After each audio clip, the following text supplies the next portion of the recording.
ভোরের শিশির মারিয়ে খেতে কৃষক, সারি বেঁধে ব্যস্ত পাকা ধান কাটায়। ঋণ দেনা শোধ সংসারে সমৃদ্ধির হাতছানি।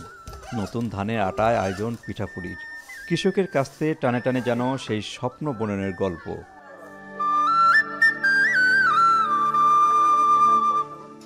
অগ্রহায়ণের প্রথম দিনে কৃষকের ঘরে ফিরে নবান্নের উৎসব। নবান্নের এই সুখ সমৃদ্ধি আবহমান গ্রাম বাংলারই প্রতিচ্ছবি। যদিও আধুনিক প্রজন্মের কাছে অনেকটা ব্যঞ্জনা হারিয়েছে এই নবান্ন। ক্ষীর পোলা, অনেক কিছু তো আর হতো। যেমন ঝিলিয়া আসিত, ওই তোমার মুগরি হাঁস জবা করিত, তা বাদে তোমার মোষের গোস্ত লিয়ে আসছিল, লিয়ে আসে অনেক কিছু আনন্দ করা হচ্ছে। কিন্তু এখন অতখানি হয় না, খুব কম। আগের মতো লবণ উৎসব যেরকম হতো এখন ওইরকম আর হয় না, তবে আছে গ্রাম অঞ্চলে হয়, তা আগের মতো আর না। ধান কাটা মারা, খেয়ার সুগন, খেয়ার ধান সিদ্ধ, মেলা কাজ থাকে এখন সবারই কাজ আমাকে বসতে পার না। যাকে ধান চাউল আছে, যারকে যা আছে তারা করে, যারকে নাই তারা কাজ করে মানুষের বাড়িতে।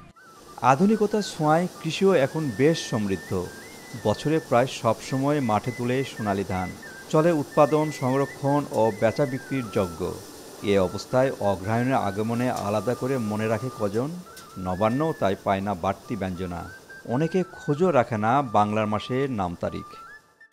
নবান্ন উৎসব হারিয়ে যাচ্ছে বলতে আমি আমার চোখে কোনো সময় নবান্ন উৎসব সেইভাবে জাঁকজমকভাবে উদযাপন করা দেখিনি। আধুনিকতার যুগে নবান্ন এক্সপিরিয়েন্স করাটা আসলে অনেকটাই কঠিন হয়ে গেছে, কারণ আমরা যেহেতু শহরে বসবাস করি, সেজন্য নবান্ন আমরা সেভাবে এক্সপিরিয়েন্স করতে পারি না। যদিও শহরের সংস্কৃতিতে পিঠার কদর ভিন্ন আঙ্গিকে টিকে আছে। বছরের সব সময় শহরে ফুটপাত কিংবা দোকানে মিলে নানা রং ঢঙের পিঠাপুলি। ভিন্ন আয়োজনে চলে নবান্নের উৎসবও।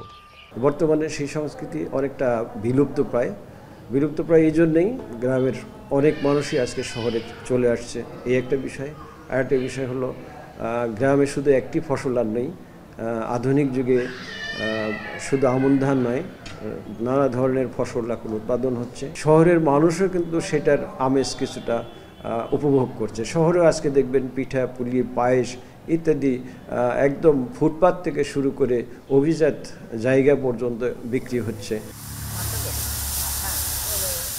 অগ্রহায়ণে ধান কাটা মারার পর গ্রামের যে নবান্ন উৎসব তা এখনও বিদ্যমান, তবে আগের মতো সে জাঁকজমক আর নেই।